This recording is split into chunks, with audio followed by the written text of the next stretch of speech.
দেখো কত সুন্দর এই ভেজিটেবল নুডলসটা, একটার সাথে একটা কিন্তু লেগে যাচ্ছে না, কত সুন্দর দেখতে ঝরঝরে হয়েছে। তো প্রথমে চাউমিনটা আমি ভিজিয়ে রেখেছিলাম, আর এখানে নিয়েছি বেশ কিছু সবজি, যেখানে রয়েছে ক্যাপসিকাম, গাজর, বিনস, পেঁয়াজ কলি, পেঁয়াজ, শসা, টমেটো, কাঁচা লঙ্কা নিয়েছি, 3 রকমের সস, আর তার সাথে একটা চাউমিনের মশলা। প্রথমে কড়াইতে তেল দিয়ে আমি সবজিগুলো ভেজে নিয়েছি, এটা হচ্ছে আজকে ভেজ চাউমিন।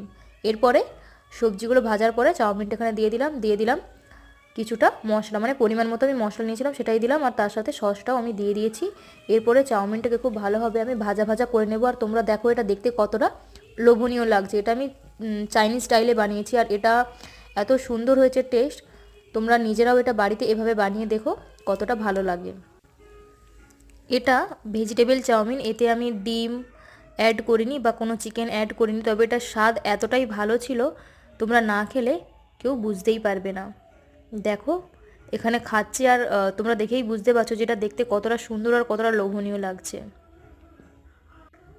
এই ধরনের ভেজ চাউমিন তোমাদের কার কার ভালো লাগে তোমরা অবশ্যই কমেন্টে জানিও। সকলে ভালো থেকো, প্রত্যেকের সাথে দেখা হবে পরের কোনো ভিডিওতে।